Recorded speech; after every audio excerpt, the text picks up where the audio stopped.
guys, Maddie here, mixing things up a little bit, interviewing Jared today for our On the Couch series. So, first question, what is Dima and what does it stand for? So Dima stands for Damon Mark Robert, so it's my cousin's initials, who I lost tragically when I was a little bit younger.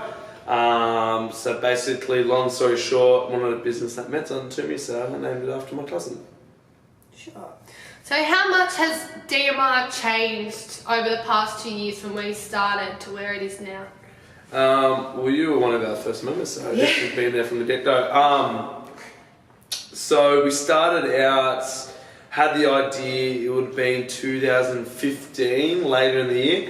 We went over an overseas holiday and sort of just thought about it all trip, came back and just went for it. So I guess we started out in my garage at home and Terrigal High School, and we just sort of outgrew home and sort of took the leap last year about June to move into the premises actually next door, which is a little bit smaller, so it's about 115 square metres. So I took the leap, took on the lease, was there for a year, and then an opportunity presented itself right next door with a little bit more space.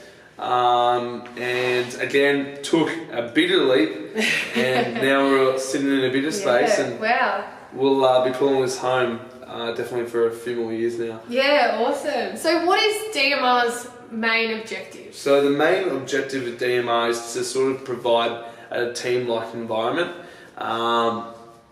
So the main mission that sort of I live by and I pass on to the trainers is we want to be able to create a place of comfort, a place that allows people to come in from their outside world and come in and forget about any life stresses, and most importantly, a place where people can feel like they can be themselves around other like-minded people. Definitely, and we follow the three keywords. Acceptance, teamwork, and encouragement. Yeah, absolutely. So going a bit personal now. How do you overcome setbacks? It was originally caffeine. So thanks to the boys at NetGen. So how I overcome setbacks is, I guess, having a why and such a strong story behind the business allows me to keep pushing forward. I guess that's a big thing.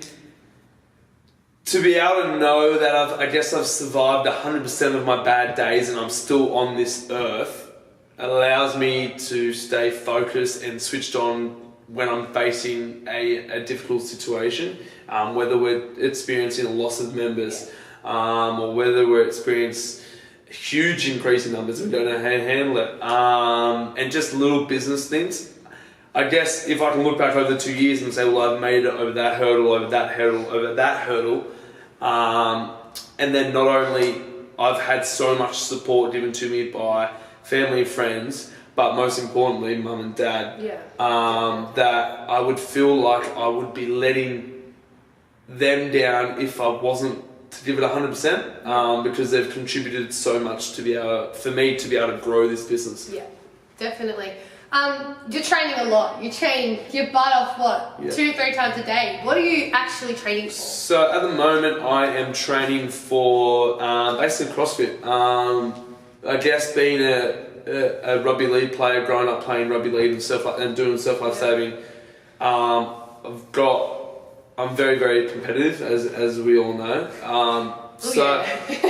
I guess there was a period there when I wasn't playing football and injury sort of took its toll and I stopped playing football. So I had my training sort of dropped off because I was just training just to train, and there's no worries of it. Like, train and be healthy is fine, and I love that. But I found something now that has given me sort of a competitive drive about it. So not only maintaining a business, but also knowing that I need to allow time for myself to de-stress from business, and I'm putting a lot of my energy outside of business into CrossFit, and I'm enjoying it. I've been doing it for 6 months now, being programmed by Luke McMahon, who's popping up in a few weeks. So I'll be really keen to introduce him to everyone and continue this path. Maybe get him on and on the cat series. Yeah, 100%. Perfect. So final question, what advice do you have for the younger generation who want to come and start a business and start from scratch and build up some of the things? So I've been lucky enough to have some pretty cool mentors. One being my pa. So he ran businesses, Eagle Pharmaceuticals, so they do, they're in Go Vita and all your big shops, your normal Adrenal tablets and your Treso B and all your vitamins and whatnot. So Pa was actually the founder of that. So I've had some pretty good advice from him.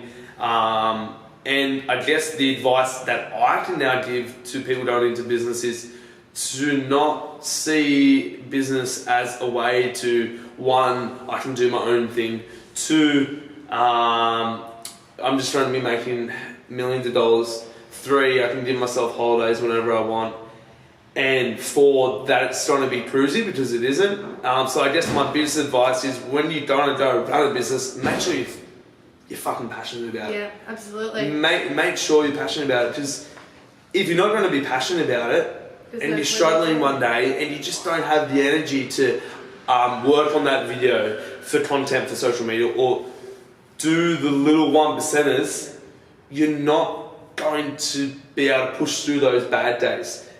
And just dedicate yourself. You're going to find, and personally I've lost friends. Gained new friends. I've gained new friends as well, but I've lost friends starting this business because it controls your life. It consumes all of your life. And, Saturday, you're still replying to messages, you're getting people, at the end of the day, people don't care. Yeah. They'll message you on a Saturday night, they'll message you on a Sunday, and you're constantly, your mind's on the job. So if you're not passionate about it, absolutely, you're not gonna do those after hours and those little 1%ers. So yeah, just be passionate about it. Yeah, perfect. Well, there you go. That's Jared, and see you next time, hey?